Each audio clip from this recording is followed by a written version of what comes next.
Wait for it.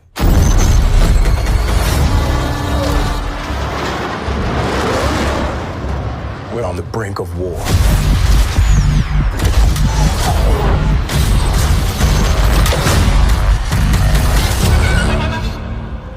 Hello everyone, this is Naveen और आज हम सीखेंगे कुछ ऐसे यूजफुल इंग्लिश सेंटेंसेस जो आपको एक फिल्म स्टार की तरह बोलने में मदद करेगा।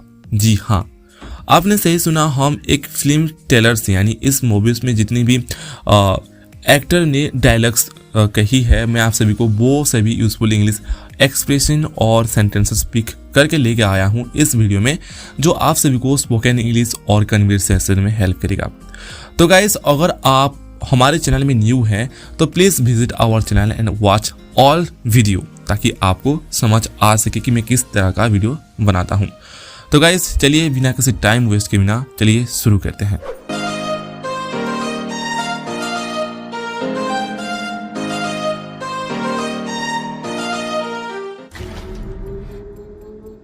You asked for me. Here I am. You want to help me? Is there anything you remember? तो गाइस, इस वीडियो क्लिप में आप सीखेंगे 3 ऐसे एक्सप्रेशन जो कि है you asked for me, here I am, और एक है यू वांना हेल्प मी, और तीसरा एक्सप्रेशन है is there anything you remember. तो गाइस, इस सबसे पहला वीडियो क्लिप में आप इन 3 एक्सप्रेशन को सीखने वाले हैं। तो आइए सबसे पहले हम देखेंगे you asked for me, here I am, इसका मतलब क्या होता है। तो गाइस देखिए, you asked for me, here I am, इसका मतलब है तुमने मुझे बुलाया था, मैं आ गया हूँ। तुमने मुझे बुलाया था, मैं आ गया हूँ। ओके, तो गाइस देखिए, इसे तब यूज कर सकते हैं जब किसी ने आपको बुलाया हो या आपसे बात करना चाहता हो। जैसे कि अगर आपके कोई दोस्त आपसे मिलना चाहता है तो आप कह सकते हैं you asked for me, here I am. You asked for me, here I am, इसका मतलब हो गया कि तुमने मुझे बुलाया था, मैं आ गया हूँ। Got it? समझ में आया? You asked for me. Here I am. तो नंबर 2 एक्सप्रेशन है यू वांना हेल्प मी।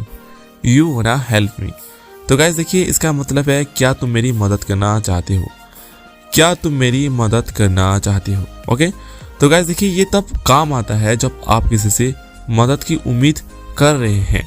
जैसे कि अगर आप किसी को कहते हैं जैसे कि hey you wanna help me, hey you wanna help me, इसका मतलब हो गया कि हे क्या तुम मेरी मदद करना चाहते हो। हे क्या तुम मेरी मदद करना चाहते हो। Got it? You want to help me? You want to help me? Is there anything you remember. Is there anything you remember, इसका मतलब हो गया कि क्या तुम्हें कुछ याद है। क्या तुम्हें कुछ याद है। तो एवरीवन देखिए, इसे आप तब यूज कर सकते हैं जब आप किसी से कुछ डिटेल्स याद करने के लिए पूछना चाहते हैं। तो ऐसे सिचुएशन में आप यूज करेंगे is there anything you remember. Got it? समझ में आया? Okay. Is there anything you remember? Is there anything you remember?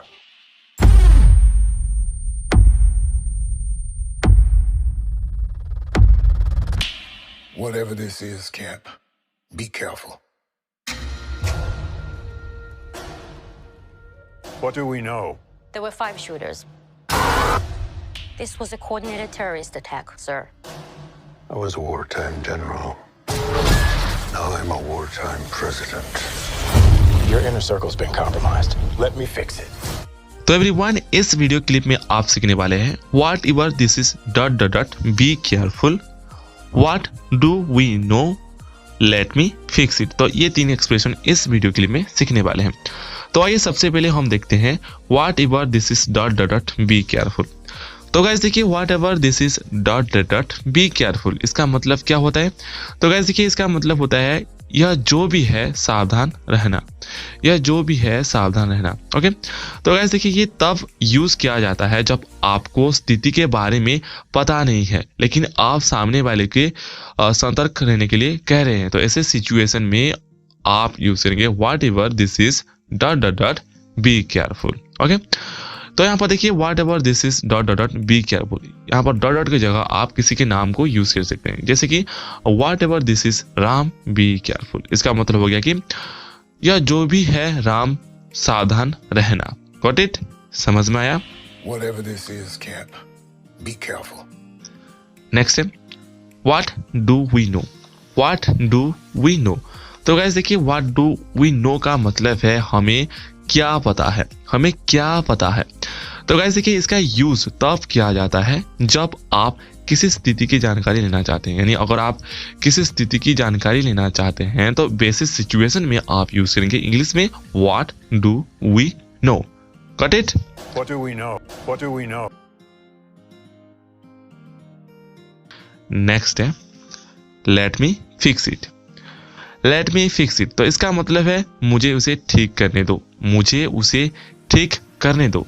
तो गाइस देखिए जब आप खुद किसी समस्या या समाधान करना चाहते हैं तब इसका यूज कर सकते हैं. यानी अगर आप किसी समस्या का समाधान करना चाहते हैं तो ऐसे सिचुएशन में आप यूज करेंगे. फॉर एग्जांपल कि अगर आपकी कार खराब हो चुकी है तो आप उसे समाधान यानी उसे ठीक करना चाहते हैं तो आप इंग्लिश में से कह सकते हैं late me fix it the car. इसका मतलब है कि मुझे कार ठीक करने दो. Got it? समझ में आया? Watch yourself.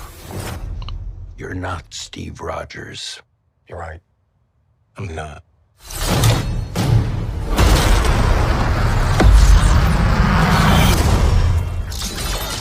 Wait for it.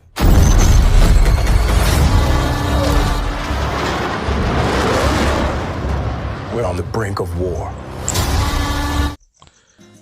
तो एवरीवन नेक्स्ट एक्सप्रेशन है watch yourself.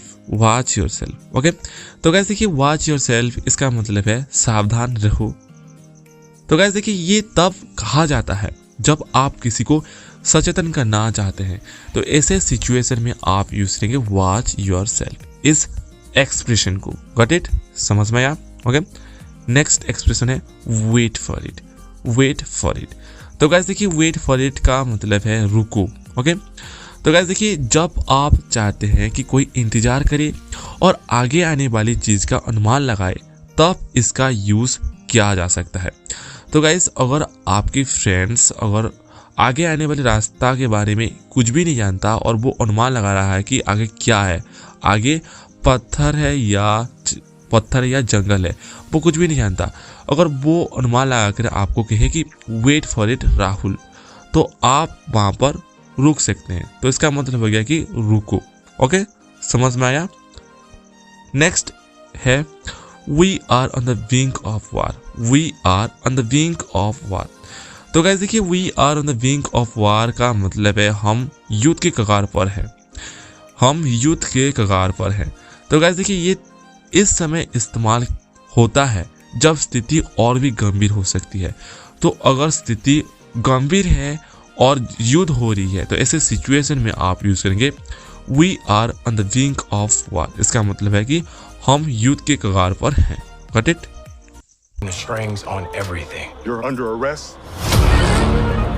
I don't want a variable out there that I can't control. Stop! Captain America caught without his wings. You like to play dress up and blindly execute the state's orders. Don't say I didn't warn you. What if this is a trap? You don't even know what this is.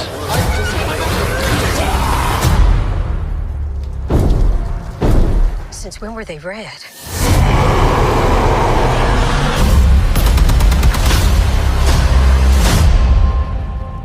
You want me?